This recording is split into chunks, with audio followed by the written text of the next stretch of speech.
తిరుమలలో రద్దీ కొనసాగుతోంది. క్యూ లైన్స్ భక్తులతో నిండిపోయాయి. సర్వదర్శనానికి 24 గంటల సమయం పడుతుంది. అటు శ్రీవారి బ్రహ్మోత్సవాలకి టీటీడీ భారీగా ఏర్పాట్లు చేస్తుంది.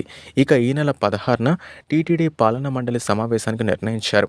బ్రహ్మోత్సవాల నిర్వహణతో పాటుగా వసతి ఇంకా సేవల విషయంలో తీసుకోవాల్సిన చర్యలపైన చర్చించి నిర్ణయం తీసుకోనున్నారు. ఇదే సమయంలో భక్తులకు టీటీడీ బిగ్ అప్డేట్ ఇచ్చారు. తిరుమలలో ఈ నెలాఖరు వరకు భక్తుల రద్దీ కొనసాగే అవకాశం కనిపిస్తోంది. బ్రహ్మోత్సవాలు ఉండడంతో పలు ప్రాంతాల నుంచి భక్తులు తిరుమలకి చేరుకోనున్నారు.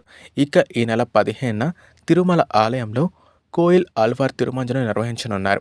16వ తేదీ టీటీడీ బోర్డు సమావేశం జరగనుంది. 16వ తేదీన వీఐపీ బ్రేక్ దర్శనాల్ని టీటీడీ రద్దు చేసింది. అందులో భాగంగా 15వ తేదీ సిఫార్సు లేఖల్ని స్వీకరించని అధికారులు వెల్లడించారు. బ్రహ్మోత్సవాలకు ఆలయ శుద్ధిలో భాగంగా కోయిల్ ఆళ్వార్ తిరుమంజనం నిర్వహించనున్నారు.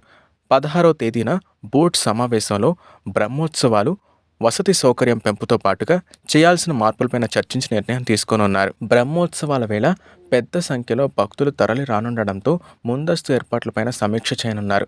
ఇప్పటికే బ్రహ్మోత్సవాల్ని కన్నుల పండుగగా నిర్వహించేందుకు అధికారులు సమిష్టిగా పనిచేయాలని టీటీడీ ఈవో అనిల్ కుమార్ సింఘాల్ అధికారులను ఆదేశించారు.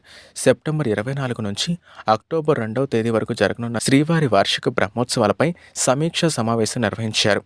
ఈవో మాట్లాడుతూ పారిశుద్ధ్యానికి పెద్దపీట వేయాలని ఆయన వెల్లడించారు. బ్రహ్మోత్సవాల సమయంలో మాడవీధులను పరిశుభ్రంగా ఉంచేందుకు అదనంగా అవసరమైనంత సిబ్బందిని తీసుకోవాలని ఆదేశించారు. గరుడ వాహన రోజున సీనియర్ అధికారులకు మాడవీధుల్లో విధులు కేటాయించి భక్తుల నుండి ఎప్పటికప్పుడు అభిప్రాయాలను సేకరించాలన్నారు. గ్యాలరీలోని భక్తులకు ఎలాంటి ఇబ్బందులు కలగకుండా అన్న ప్రసాదాలు పంపిణీ చేసేందుకు ప్రత్యేక కార్యాచరణ ఏర్పాటు చేయాలన్నారు. బ్రహ్మోత్సవాల్లో భక్తుల రద్దీని దృష్టిలో ఉంచుకుని తిరుమలలో అవసరమైన మేరకు వాహనాల కోసం పటిష్ట పార్కింగ్ సదుపాయం కల్పించాలన్నారు. భక్తుల రద్దీకి అనుగుణంగా తిరుపతిలో కూడా ప్రత్యేక పార్కింగ్లు ఏర్పాటు చేయాలని సూచించారు. నాద నీరాజన వేదికపై పేరొందిన కళాకారులతో సాంస్కృతిక కార్యక్రమాలు చేపట్టాలని ఆదేశించారు. దాదాపు 3,500 మంది శ్రీవారి సేవకుల్ని సిద్ధం చేయాలని చెప్పారు. సమర్థవంతంగా పనిచేసే శ్రీవారి సేవకులను గుర్తించి బ్రహ్మోత్సవాల్లో వారి సేవలను వినియోగించుకోవాలని నిర్దేశించారు.